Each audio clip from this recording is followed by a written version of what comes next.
Piny owacho kotenre kod riwruoge ma ok mag piny owacho dhi nyime kod keto kenge mag kedo kod nyange mag nyiri e gwenge mag Kuria kinde ma maling'ling yango ni nyithindo ma nyiri osechak timonegi nyango e yor apanda. E fam marwa Jonyuol manigi ler koa e kaunti ya Migori.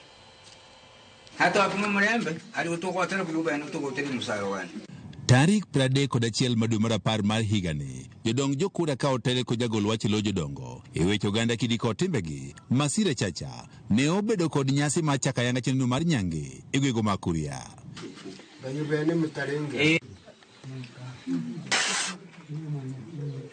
Kata bed ni nyasi ni en mano ma chako nyange mag yawuoyi, wachore ni kinde mochak nyange mag yawuoyi bende nyange mag nyiri koro chako yanga e gwego ma Kuria. Maling'ling yango ni nitie nyithindo ma nyiri masani osetimnegi nyange e gwego ma Kuria e kindeni ma itimo nyange mag yawuoyi. Ani kicha gidonjo gi lony moko mopogore ma bende ok inyal ng'eyo. Ikawo nyathi ma dichuo kosetim, nyathi ma nyako kosetimne nyange tirwako ne law mar nyathi ma wuoyi, mar rwakne ogudu. Koro in kata kale ok inyal ng'eyo ni otimne tich makama. It is not easy for disabled girls to move to the camps because some are physically challenged, the deaf, the blind. Moko nyithindo ma nyiri oseringo nyange kendo osedhi e kuondego mag jot mopogore opogore e gwego ma Kuria.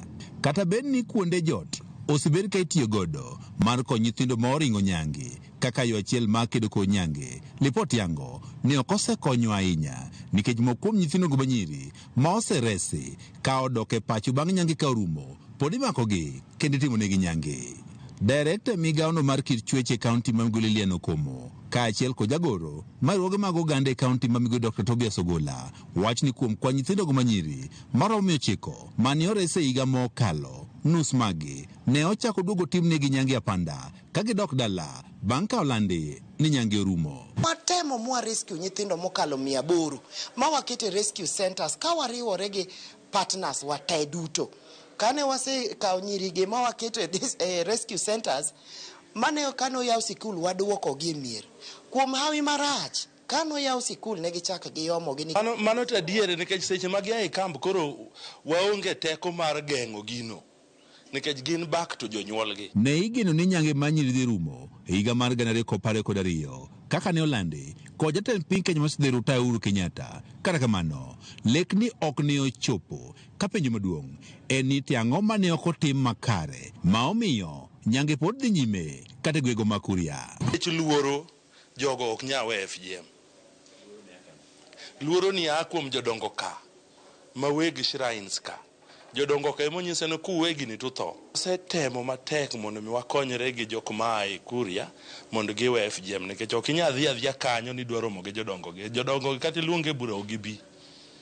To josiasa ok konywa e wachni. Ok en tich mayot nikech jirende wa Tanganyika kata Tanzania pod time kendo ka waketo chik matek koni to samoro yudo ka wabedo gi tich matek nikech giringo gidhie anyuondegi makocha. Apisa maduong' e migaono mar kit chwech e kaunti ma Migori Ngire Rosso Odhiambo wach ni ber ka iketo maino e tim nonro ka otende kod nyange mag nyiri mondo yudi gimomiyo nyange ni ok nyal rumo ka achiel kod yudo kenge ma inyalo tigo e tieko nyange mar nyiri. Gima duong' madino nega kwa ni wakaw pesa wa mang'eny wakete research.